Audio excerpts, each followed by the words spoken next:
Hello, everyone. Welcome.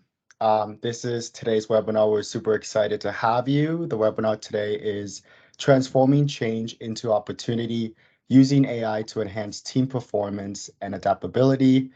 As we know, change and growth go hand in hand. This is because our world is always changing. And to do well, we need to accept and adjust to these changes. Also, when we face different situations, it helps us to think of new ideas and learn new skills. For businesses, change can lead to expansion and explore new markets, but without change, there's a risk of getting stuck and not growing. To turn change into an ally, we must be open to new trends and customer needs, have a positive mindset that can lead to fresh ideas, and using AI can really help us unlock those opportunities much faster. Learning from change opens new doors, ultimately leading to growth. So welcoming change is a key to unlocking potential and ultimately being successful. Without further ado, I'd like to introduce our speaker. Just to begin, my name is Joel Pineda. I am the Director of Customer Success for impro.ai, helping our clients with a lot of great AI data analytics that we do with their participants.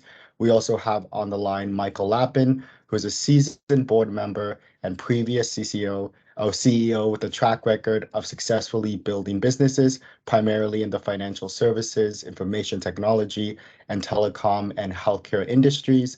With 45 years of experience as CEO in the IT industry, Michael has a stellar track record of bringing companies into profitability. As part of IPM Entrepreneur of the Year program, he has mentored CEOs across the globe. We also have Opher Brayer, which is one of my colleagues that I'm working with. Opher, what can I say, possesses a wealth of experience in education, business coaching, and consulting with a wide range of methodologies to his credit, as well as being a C-level executive coach, a systems analytics thinker, and also an ex-jazz musician, which I'm still waiting to hear a couple of his jazz music I'm super excited for. He's also co-founder and chief scientific officer for impro.ai, and he's also founded the Stages Academy Global Institution. Just a couple of words on our partnership. We are delighted to announce that we've entered a partnership with leading industry firm Delivio. This exciting new collaboration aims to bring us advanced AI capabilities directly to businesses in Australia. Teaming with them allows us to combine their commitment to top-tier services with our innovative vision for performance coaching. We'll talk about it further in Impro Talks as we go along. Speaking of reshaping landscapes, who better to navigate us further than our distinguished guest speaker, Michael? With a wealth of experience across multiple sectors and proven expertise in driving business profitability, his insights are truly transformative. So without further ado, enough talking from my end, over to you, Michael. I'll hand it off. Everybody, my technical support was very close at hand. The key thing for me over the last 45 years has been growing teams. In growing teams, you need to know about your people, the markets, and also how you could make sure that you have the right talents and skills on board to give great customer service and also grow your business. And one of those was a company called CoCam, where I joined as the co-founder with 13 people. And over 9 years, we grew it to 1,500. The key to that was having a very good HR skills, talent management system, not only recorded the skills of the person, but also some behavioral and preference type skills. Now, if I had AI then, we would have been able to do it in a much more efficient way. And that's why I was keen to come on board and talk at this webinar. But we did most of that manually, and we lost some of that along the way, and we had to recreate it. So I see AI as a really, really great tool set to give companies the opportunity to know exactly who their people are, what their skills are, and then also some other data that could be added in as value-added data for success.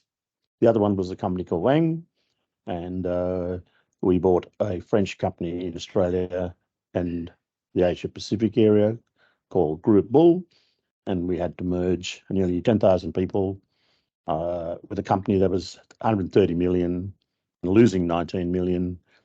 And it took us something like 7 days with 20 people in the room to create all these spreadsheets and wall charts on which person skills are where, how we do it, etc. It was very, very time consuming. Once again, in mergers and acquisitions, the Imperial tools will be a wonderful way for some of the data, the soft data and the hard data to be collected and presented. And the last thing I'd like to say is, if you look at the latest way they unpacked a small cassette from John Lennon and created the new Beatles hit, that to me would not have been possible without AI and machine learning. So therefore, the tools that Opher is going to talk about are critically important for our future. Thank you. Wow. This is a lot. Let me say something. I was involved in consulting, coaching, and mentoring from companies from Silicon Valley to Singapore, Europe, and then I was also involved in building my own companies. But there's something I wanted to say mostly about the Beatles, because I was a musician. One of the questions that I was asked yesterday in the office by our performance strategist is how I use AI and why do I use what people now will call GPT. We have our own platform, but why would you use it? So my answer was, imagine there are 10 people within the same profession like you and other professions, and each one of them is wearing a hat, or that we'll call it KE, knowledge and experience. You have 10 people. Can you, with a click on the bottom, ask them what they think about something and get an answer from all the 10 of them in less than 1 second? What they think about the problem. Just 10, not more. Just imagine you have 10 people. Click. What do you say? So it could be, Michael, what do you say? Phil, what do you say? But I want you, all of you, to give your own point of view within one split of a second about the subject that we all understand. So the knowledge might be kind of, some of it will be similar, but possibly the experiences we went through will be different, right? Because we live in different places of the world, different experiences, different times, different years, different places. Now, imagine that I want to get even more than 10 people experiences and knowledge.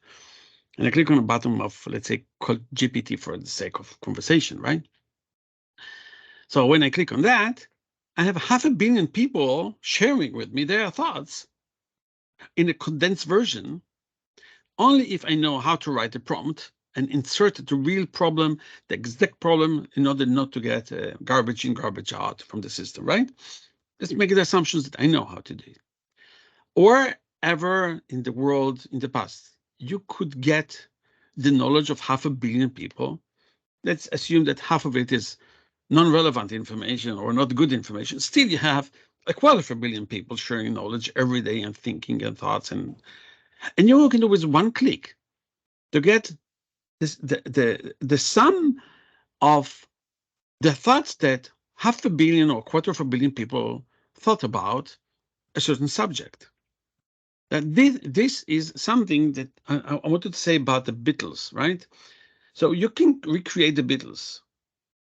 But let's make the assumption, let's say maybe Elon Musk is the best CEO in the world, or I don't know. I'm not sure that he is, but I'm just saying, for the sake of statement, I'm not sure that he's the best CEO in the world. But let's make an assumption, the most innovative, the most courageous. Imagine there are 1,000 people like Elon Musk, and they use GPT all day long. Imagine I could, with one click, to get to their minds and say, how would you solve this problem? And I think, and this is what I think, Michael, is that we are in times when we can collaborate with all the beautiful minds in the world, and the non-beautiful too at the same time, right? If we are smart enough, if we know how to use AI, if we know how to use prompt engineering, right? If we know how to define the problem well, we're in total different times that will allow us to move in the speed of light towards solutions, products, and services. And I think when I'm listening to you, Michael, I would love you to be on my board. Thank you. Why? Because you have so much experience. If you will click on GPT, you, because of your experience, real life, not data analytics part, right? You will look and you will be able to tell me, Opher, here are 1,000 solutions, and solution number 847 is the best for your company, let's say for Impro, in this sake, right? Because there's the scientific work that AI can do, and there's the intuitive part of humanity that makes the difference. It's like the 20-80 rule. It's the 20% of intuition that will impact the 80% of the results of what you get from GPT. These are my thoughts. So I just wanted to share with you. Well, No, I totally agree with that, because at the end of the day, right throughout my career, I always used to say to people, don't bring me problems, bring me 3 to 10 solutions and give me your tacit recommendation. And usually we did that, right? And I know that some time ago I was reading about Henry Kissinger. He used to always say to people, he had 300 documents to read a day. So he'd have a little checklist and he'd say, Phil, have you done that, that, and that? Greg Tanner, have you done that, that, and that? Opher, have you done that, that, and that? And if not, he'd say, I'm not reading the document. Please go away and change it. Now imagine if you had the Imperial tools, right? You could change it on the go. I think that's powerful. Yeah. This is I think the beauty that we enter into, especially when you say, Mr. Kissinger, since you've read so much, and since most of it have been shared on the media, and since GPT can read everything you've said, Mr. Kissinger, can you tell me what would you do about it? What is the solution that you can define for it? What is your perception about it, or something like that? And then I will go to my board, and Michael Lappen will be there, and I will say, Michael, what do you think about the thoughts of Mr. Because you know my company better, and Kissinger does not know my company so well, but you've been all the meetings all the time, right? Yep. So this is the way I see the beauty of what's happening right now around the world. And the most important part is, would we know how to use technology? Because if we don't know, and we don't know how to assess the information or anything else in there, then we might be in some trouble, because we will take the solutions based on let's say on GPT. And because it writes so well, it's so convincing. Every time I read, and I use those kind of GPT models, for a little bit in the past 16 years, and mainly 8 hours to 10 hours a day in the past 3 years.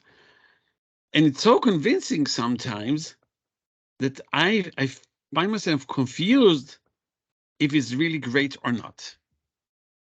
Okay, I just wanted to say one thing before we continue. I forgot to say thank you, Phil, for let me meet Michael and talk to him. I mean, he's hiding somewhere there Down under. in our conversation, but without Phil Lancaster, we have not met. And I have a lot of appreciation for Phil. So just Absolutely. To say it. Yeah, there's one other thing I think is very important.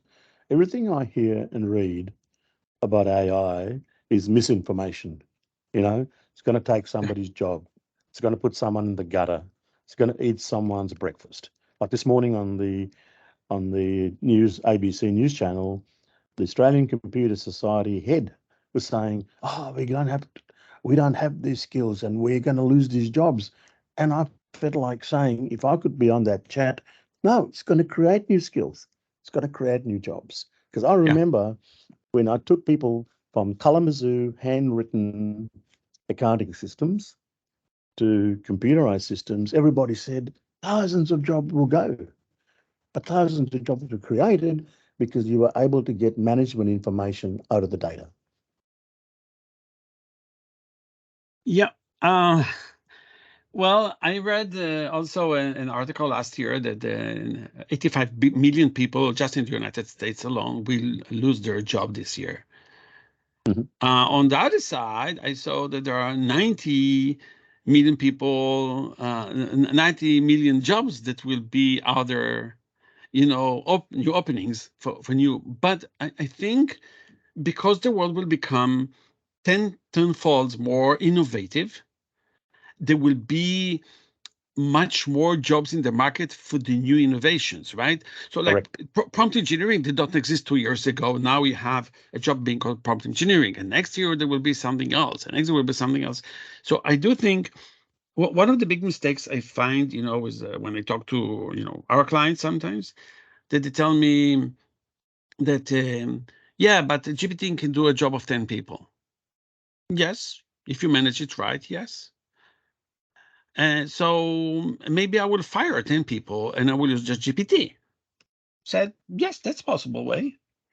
But what if all your 10 people will manage 10 people, 10x with GPT? Why don't you leave those people? Because they still needed time in order to work with GPT.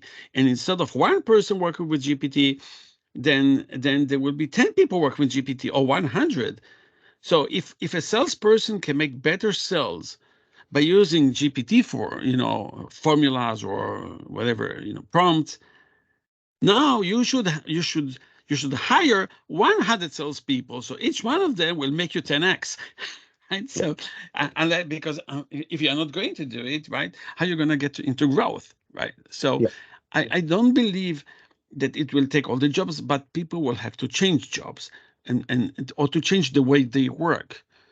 Like if in the past, I was talking to somebody like you, Michael, like in let's say in a conversation today, many times I talk to my team and we open our internal GPT. And while I'm talking to you and you talk to me, I'm using GPT in order to figure out, instead of searching, let me search on Google, give me a second. No, I don't need it.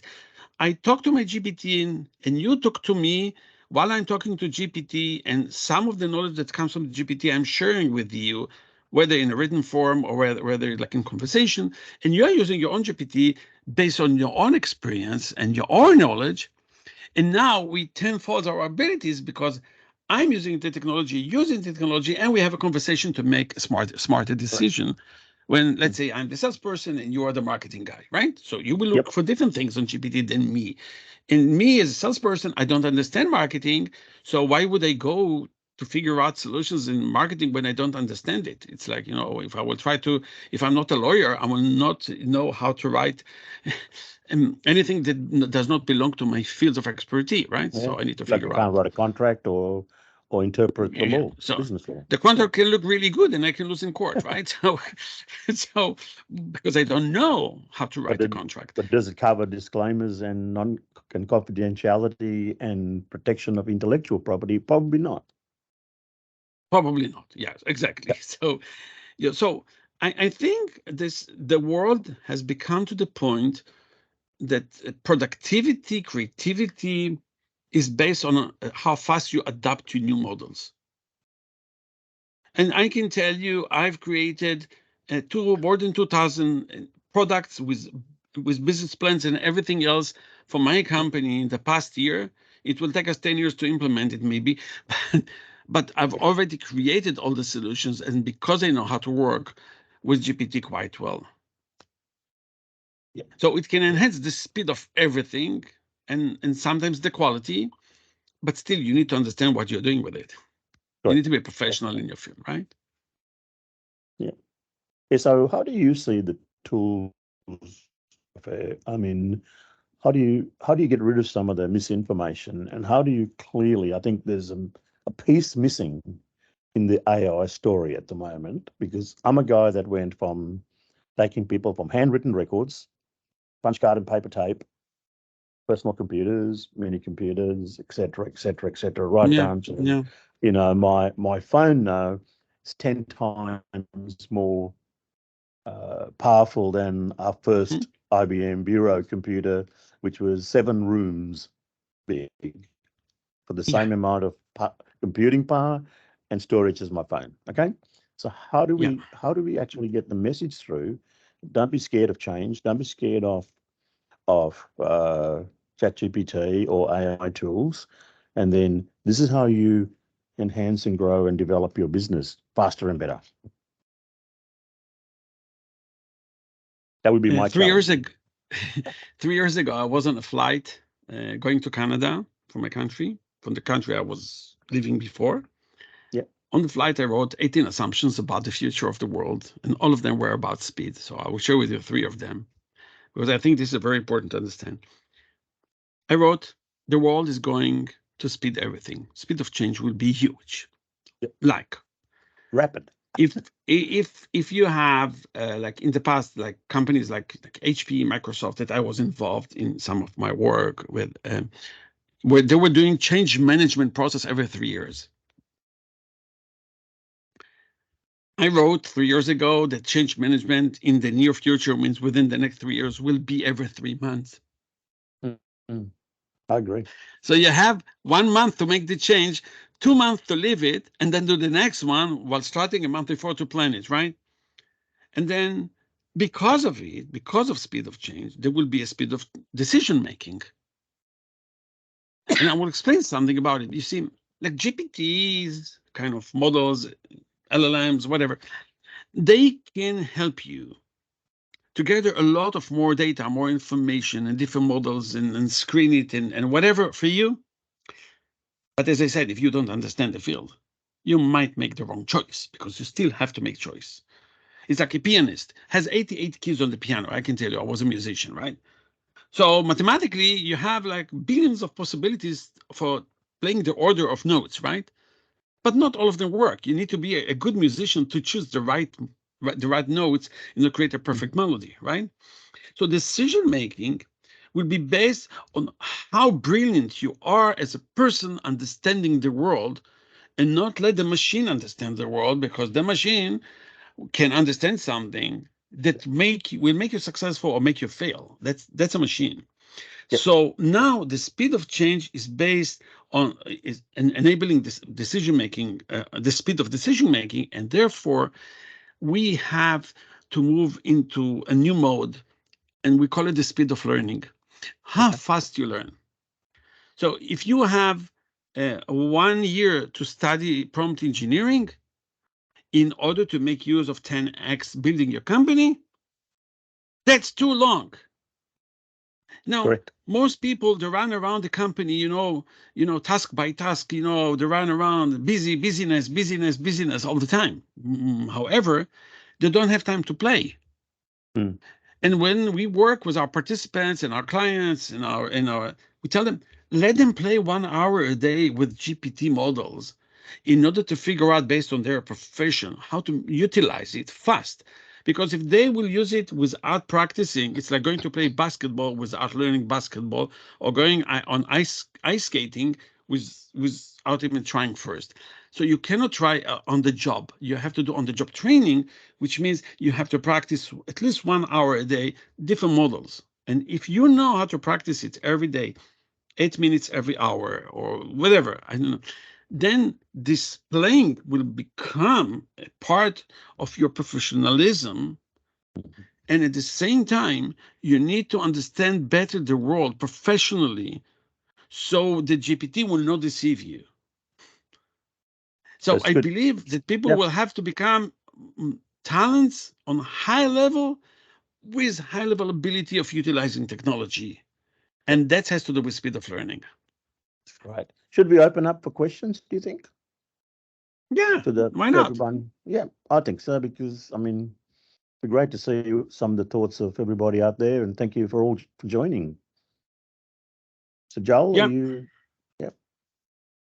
Yeah, so looking at the chat, I don't think there are any questions just yet. What I'll Yep. do is I'm gonna put in a poll question, see if that maybe gets some people thinking about what we just talked about, also generate some ideas. Discussion. I have 2 questions. Okay, we got a question coming in from, it seems, Greg. So, one, considering the exponential growth and adaptability of AI, could we foresee a future where AI systems might possibly outpace the adaptability of their human counterparts? If so, how should businesses manage this transition to ensure a balancing act between technology adaptation and human capabilities? So I'll pause there for you guys to answer, and then I'll get into the second question. Right. Okay, Michael, how about you go first? let's try to solve it, Michael. It's a tough question. Yeah, I mean, I think Opher touched on it before, that cross-training of people with live AI tools. I was recently in a customer relationship management discussion about, how do you get data on, basically name, address, phone number, contact details. And then you have this huge databases from Siebel and all the other big CRMs, but they're very hard to navigate. And I think what Joel touched on was using the AI tools, the impro type tools to navigate that. And let's pick out all the people that have been traveling to New York and see what experiences they've had. And then can we then change our business model to make sure they have great experiences? I think that's the key, what Joel was touching on before. What do you think? Opher?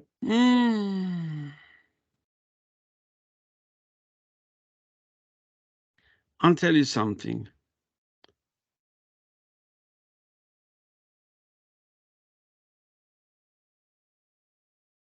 Okay, I will be smart.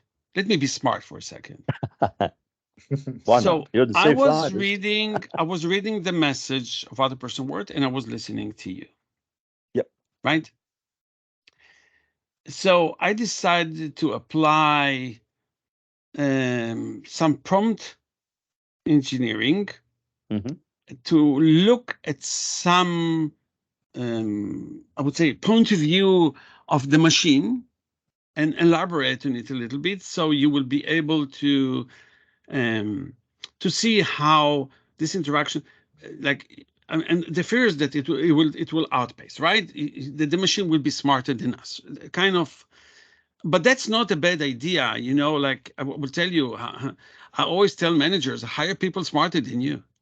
So why don't you hire a technology that is smarter than you? I mean, why not? As long as you know how to manage a person or you manage the technology. In the future, we will manage GPT as an agent, as a kind of a human, right? Working for me. And maybe I will manage Joel, right? I can manage GPT and Joel at the same time.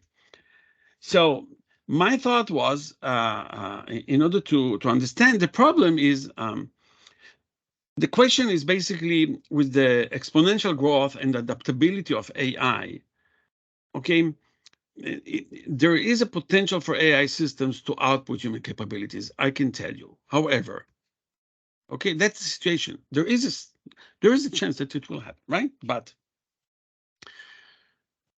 I can contradict that because I can say businesses need to integrate advanced AI for efficiency and competitiveness, but also must maintain a balance between the human capabilities to ensure the effective operation and innovation. It will not all belong to humanity. So if you have like let's say a technical contradiction saying AI system will improve efficiency, but may reduce the need for human skills, and I can say the physical contradiction, AI will need to be both advanced enough to drive innovation and simple enough to integrate with human capabilities. I would say the opposite. I think that the technology will rely on us. Depends, of course, how we develop ourselves, our expertise, our abilities, our work together, our teamwork, everything. But the contradiction can be also the opposite. It means that those machines will rely mostly on us, okay, although it seems that they are kind of capable of doing everything. So if we will look on resolving, let's say, this kind of contradiction, I would say if I were break down the AI integration into manageable segments, I can involve different rollouts, different department-specific implementations for every department, modular AI systems that can be easily understood and manipulated by human by human operators, right? So I think if we will go in that area, there's, you know, in the end, when you have, let's say, Twitter or something, or kind of social media, it's human connecting to human with a lot of algorithms in between them. So the way I see it, that it will outperform us, but it also will need us. Now, the question is, what will it need from us? And we have to figure out, okay, why the machine will need me. I call it the machine, right? The AI, right? So because we can make you can write a lot, you can create a lot of smart bots with AI that are kind of semi-professionals modules, okay, endlessly. OpenAI just opened the opportunity to do that right now, like a couple of days ago, right? So what if I will have 2 million prompts on my system, and I will have 200,000 bots talking to each other? Well, I will conduct. I will be the conductor of the orchestra of those machines, as well as my friends, as well as employees, so we can 10x everything we do. And I think it's a dynamic system, and we need to remember that it is a dynamic system. And whenever it comes to ideation and solutions, there is a way to find how to resolve this contradiction that we see. And I can even figure out kind of models that will work for it well. But there is a contradiction here that we need to understand and resolve. So my belief, based on the past 16 years dealing with AI, and the past 3 years dealing with it 10 hours a day as a user, right? You know what? I'll tell you a joke.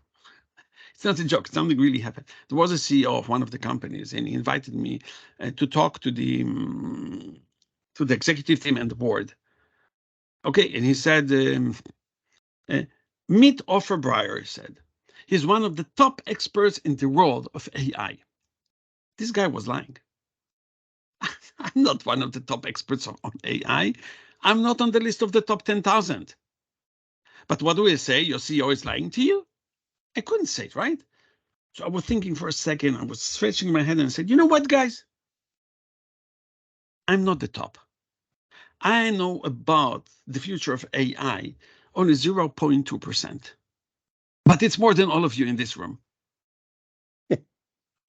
But that's the only thing. I was not sure that that makes them relaxed. Yeah, make them feel. Yeah. I don't think we know how this will be developed. And when you say, like, will it outperform us? Yes, good. Why not? I would love to have this kind of employees and bots working together to extend my abilities. But I think the machine will need us at the same level that we will need them, because we have something different, and our brain is functioning differently. Very well said. Yeah, I think it's about how do we leverage the tool and make it a complementary technology instead of a competitive one. So one that works with our kind of human kind of capabilities. And so just to get into that second question, we kind of left that hanging, but switching to more the financial services. With financial services industry being such a huge adopter of AI, do we feel AI may change fundamental investment paradigms? For instance, to what degree can we now rely on the old adage that property will double in value every 10 years? And that again is from Greg. Well, I think the difficulty in that is there's been a lot of, once again, misinformation and polarization around robo advice. In other words, right now you have an advisor, you sit with them, you talk that you want to retire at 65, you want to own 2 properties, you want to have enough money for your kids and grandkids to go to school, right? That's my basic paradigm. But at the end of the day, the market's moving. There's millions of stocks, managed funds and hedge funds and short-term buying and selling. robotics can't actually manage that. It could actually then pick winners, and as Opher said, winners and losers, and give you a dashboard, right? But then it's going to take a human being like me to say, hey, I'm going to buy Quanta shares because they've been really bad. Customer service has been done. There's a new CEO. Balance sheet is incredibly strong. So maybe someone will come and buy them for $8. When Qantas went down to 99 cents about 10 years ago, maybe 12, a group of people, 200 of us bought shares at 99 cents, right? Within 8 months, it was up to $3. Within 3 years, it was $6.84. So you need that human, a machine can't read a balance sheet. Okay. It can't actually, it can pick the trends, but it can't read the balance sheet. It can't look at the skills of the management team and the board. And it can't actually, it can say, here's where the aviation industry stuff's going, here where the costs are going, here's where the price of fuel. But it's going to take a person or a group of people to take a leap of faith at 99 cents and be very happy with $8. I am. Right. And Well I said. don't know if anyone's watched that movie, Dumb Money. Does anyone watch the movie, Dumb Money? It's all about the No. short-term stock market and hedge funds. And if you haven't, go and watch it, because I think that's what's going to happen in the future with AI tools. People are going to get more information. They're going to go online like this in a webinar, share their experiences. And this stock, and I know it's only a movie, went from like $3 to 300, and all these very ordinary average people got very, very rich, and all the hedge funds lost millions and maybe even $1 billion. Okay. So that's where I think AI can turn this whole thing around. We get rid of the misinformation and we go on what's possible.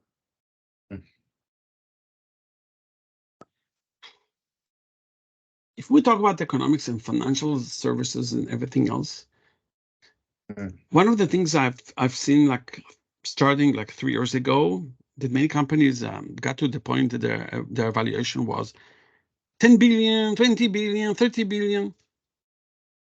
And then there was a company named WeWork. As we call it today, we work, we fail, right? I invested in it. So it went up and down very fast, and many companies will go up and down very fast because in the speed of change, every property will go up and down. People believe the property will stay the same. Demand, if you have demand, it grows. Down in demand, it grows. I don't think so. I think that what will happen in the financial world, because of the speed, like today, if you want to, let's say, invest money in something, you go to the historical performance as a predictor, right? So you take, let's say, you take the assumptions that past trends, like property doubling in value every 10 years, are reliable predictors for the future performance, right? That's what you've done in the past. How do you know that this will be the future of the ups and downs? Because everything changes around the world. Economics will change, there are wars around the world. There's so many things happening around the world that can influence, so the trends might change because of different reasons, because of strong change and the influence, the global influence of different things. I think the good thing about, and like natural disasters, right? So the other thing is that we need to understand is like AI, let's assume it can accurately analyze and predict market trends. Okay, it will be able to take into account the real-time data about economics, political, and social factors too. So it might be, I'm just saying the opposite, right? I'm contradicting myself because I love contradictions. It might be able to tell you the speed of light, gathering, the GPT will gather all the information about any political situation in the world, every economic, every social factor, and blah, blah, blah, blah, blah. And they will tell you more accurate analysis or predicting of different market trends, whatever. And at the same time,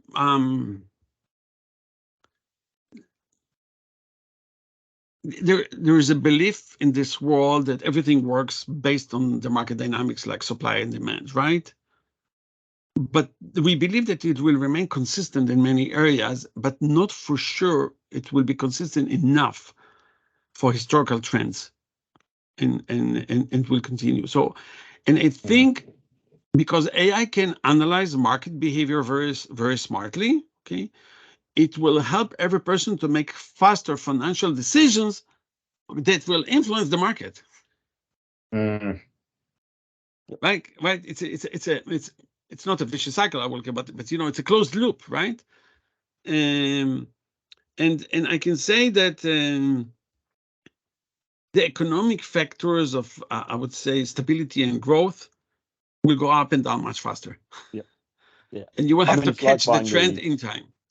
It's like buying the most rottiest house in a really good street, right? And it won't have the same value as the 5 beautiful houses next to it, right? But you're gonna have to think about whether you can renovate it and fix it up and get it into a situation where it doubles in value in 12 months and then becomes one of the best houses in the street. So that's where I think you could actually look at. I would add one more thing that is important, just for Joel, just for one word to say.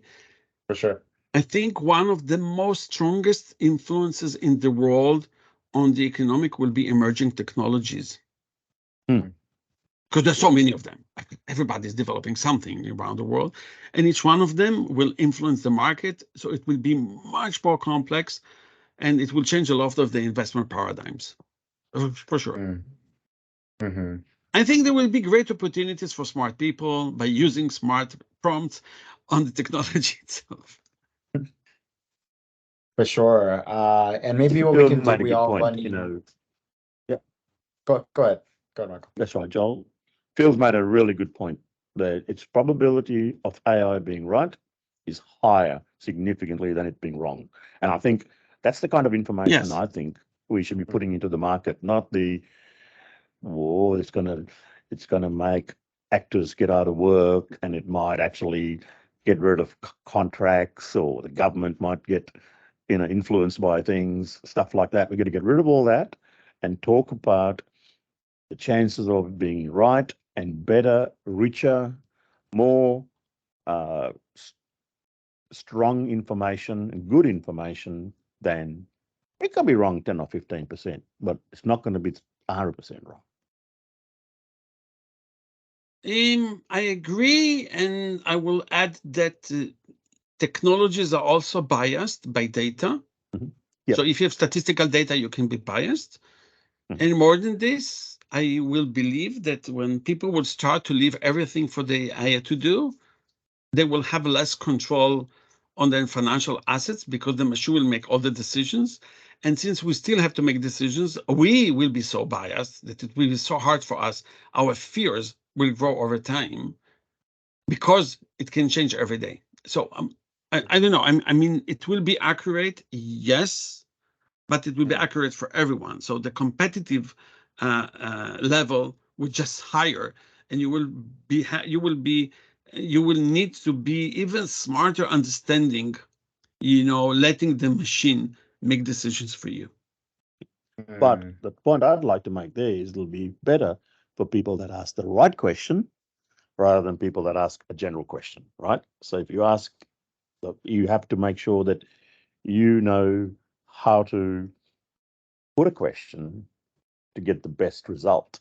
It's like doing a Google search, right? If you just put Sydney, you get 1 million. If you put best restaurant in Sydney, you might get 500,000. If you say best French restaurant in Sydney, so it's a similar thing with AI. You have to make sure that you're using the human intelligence factor and what Stephen Covey said, begin with the end in mind. What result do I want? Okay, and how do I get that? Yeah, for sure. Yep. Specificity, I think, is the word. How to get specific with what you want. Very good. And then I'll borrow that if you don't mind, Joel. Yeah, specificity is the solution. There's another question here about regulation, but I think this requires another couple of hours to think about it, because this is a real problem around the world right now.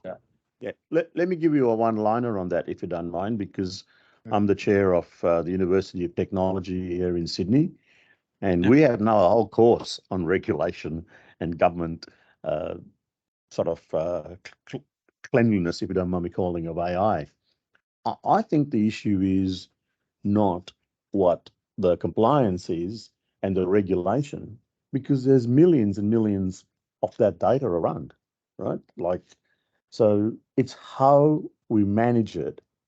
We can't regulate it. Can't regulate AI the same way you can't regulate an electric car. Okay, it's like, it's like chasing good, ethical, and value-based principles in place. That's, to me, is the key. Ethical, value-based principles, and then govern with that. If you govern with 300 pages of text, you're not going to get anything out of it. Said. I agree. Yeah. Oh, yeah. No final words there. So we are past the mark.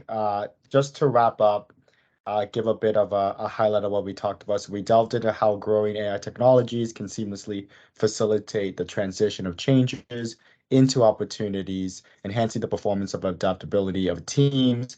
With solutions like impro, the potential for growth and transformation is endless. I want to give a big thanks to both of our speakers, Michael and Opher, for their engaging narratives.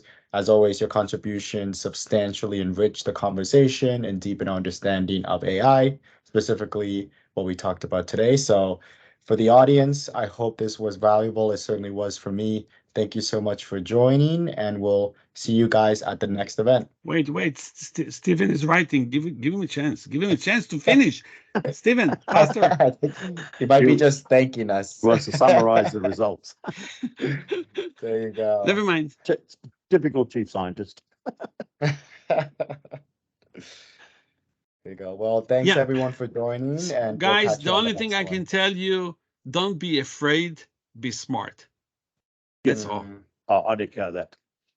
And well said. Make sure that your hand is on the steering wheel and your legs on the brake and the accelerator. Yeah. Right? So they're the three simple things I would say to remember. Yeah. You're steering, you're accelerating, and you know when to stop. Yeah. Well said. Well, with that, great last words, and we'll wrap this up, and we'll see you guys at the next webinar.